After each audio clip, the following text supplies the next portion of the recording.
Përshëndetje, unë jam Besmira Ibrahimi, një adhuruese e natyrës dhe sportit. Sot në këtë video të parë do dua t'ju prezantoj një sport të cilin mund ta realizoni në kushte pandemie, sepse siç e dim, kushtet e pandemisë na kanë zvogluar të gjitha shansat dhe gjërat mundësit për të marrur me aktivitete fizike, por jo dhe vetëm. Kështu që në këtë video do mundohem t'ju shpjegoj dhe t'ju sqaroj benefitet, realizimin e sportit më të populluar, që është vrapi.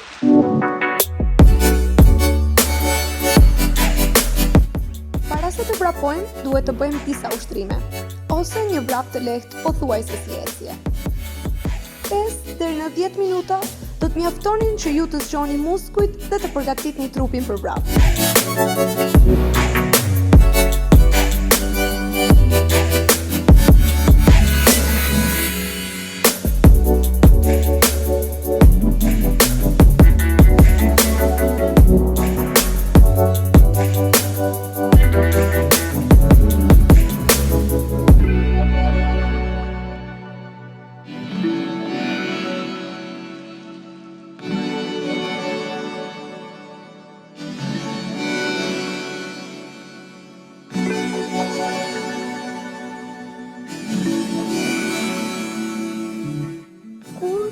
Dhe sa duhet të vrapojmë.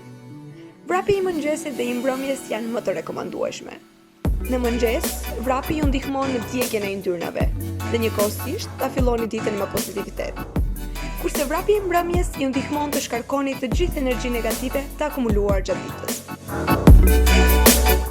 Mund të vraponi pothuajse kudo, edhe pse vrapi në park, në natyrë, mes pemësh, do të ishte ambienti ideal. Për fillestarët preferohet të vrapohet 3 herë në javë, nga 30 minuta. Dhe nëse dëshironi të sfidoni veten më pas, ju mund të shtoni kilometrat dhe ritmin e vrapit. Sigurisht, duke mos e sforcuar veten dhe duke pasur parasysh pushimet pas çdo daljeje të vrapit.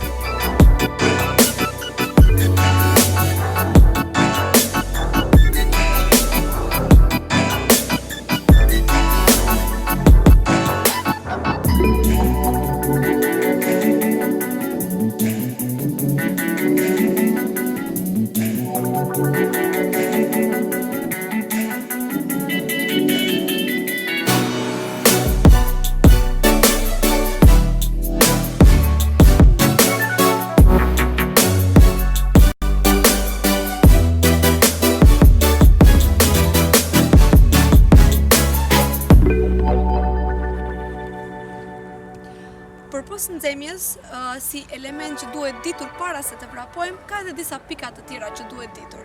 Për shembull, është ushqimi. Ne nuk duhet të konsumojmë ushqim, sidomos ushqim të rënd, para se të vrapojmë. Është mirë që të ham diçka para 1 orë ose 2 orë para, varësisht nga organizmi dhe aktiviteti fizik që do të realizojmë. Përpos ushqimit, është mjaft e rëndësishme edhe hidratimi. Sigurisht që duhet pim ujë para se të fillojmë me vrap, mirë po çdo gjë duhet të jetë në masë, sepse nëse konsumojmë më shumë nga sa duhet, mund të shkaktojnë dhimbje stomaku, përshtyllime dhe marrje mesh. Përpos gjërave që duhet ditur para se të vrapojmë, janë disa gjëra të cilat duhet të kemi parasysh gjatë vrapit. Ndërto është frymarrja, e cila është mjaft e rëndësishme si në çdo sport. Duhet kemi parasysh të kombinojmë frymarrjen dhe frymënxjerrjen nëpërmjet hundës dhe gojës. Sigurisht, nëpërmjet gojës marrim oksigjen maksimal, mirëpo nëpërmjet hundës mbrojtja e ajrit është më efikase. Prandaj duhet bërë një kombinim dhe duhet pasur sidomos parasysh që të merret frym nëpërmjet diafragmës dhe asesi nëpërmjet kraharorit ose gjoksit. Dhe për në fund, por jo më pak e rëndësishme, janë përfitimet ose benefitet e vrapit si sport. Mund të përmendim disa shembuj dhe atë. Parandalon rrezikun e disa sëmundjeve si diabeti, sulmet në zemër dhe shumë sëmundje të tjera siç është edhe kanceri në gjej. Përpos kësaj, rregullon qarkullimin e gjakut, metabolizmit, përforcon imunitetin, përforcon muskujt dhe mbi të gjitha në këtë krizë pandemie mund të parandaloj dhe mund të zvogëloj stresin dhe depresionin. Dhe mbi të gjitha ofron një inspirim, kreativitet dhe pozitivitet në jetën tuaj. Kjo është sa i përket videos së parë për vrapin, të shihemi në videon e radhës.